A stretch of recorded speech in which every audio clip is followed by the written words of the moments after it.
nagpatayo ng bahay at nasakop ang portion ng aming lupa. Ano po ang pwede naming gawin? Naku, Attorney J. Ayun. Importante talaga nagpapasurvey, Attorney J, di ba? O, dapat pinapasurvey yan. Very yan.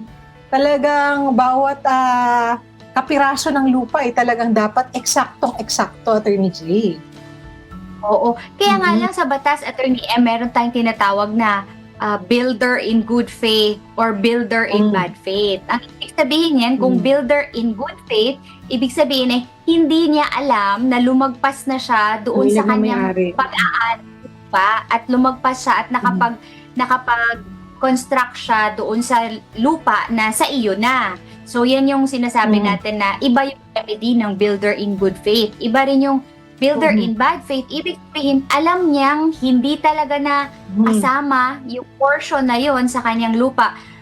Pero sa kabila niyan, pa rin siya, yun yung builder in bad faith. Iba din yung remedy nun, di ba, Attorney M? So kung builder in good faith, pero marami tayong possible remedies. Ay kung builder in bad faith, papademolish natin yung construction, di ba? Parang compensation, oo. Wala siyang makukuha kung builder in bad faith siya.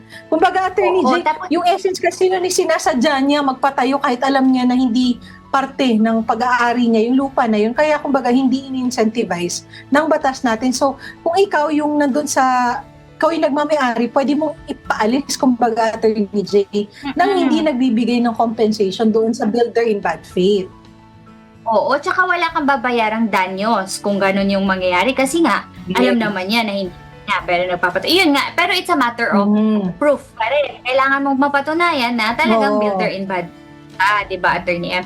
Tapos kung builder in good faith naman siya, ibig sabihin talagang hindi niya alam at mapapatunayan niya yun na talagang hindi niya alam, meron din tayong ibang appropriate remedy doon. Yung pwede niyang i-compel na bilihin na lang yung portion ng lupa na naka-encroach property, di ba, Attorney M?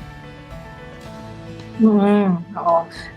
Again, ako, Attorney J, naiisip ko tuloy, medyo marami tayong katanungan na sa legal years ngayon na could have been prevented kung naagapan, hindi ba, Attorney J? So, dapat talaga yan, di ba? Kung ikaw ay buyer, di ba? Dapat due diligence din talaga. So, kung halimbawa, na-imagine ko, Attorney J, ikaw ay bumili ng kapirasong lupa, di ba?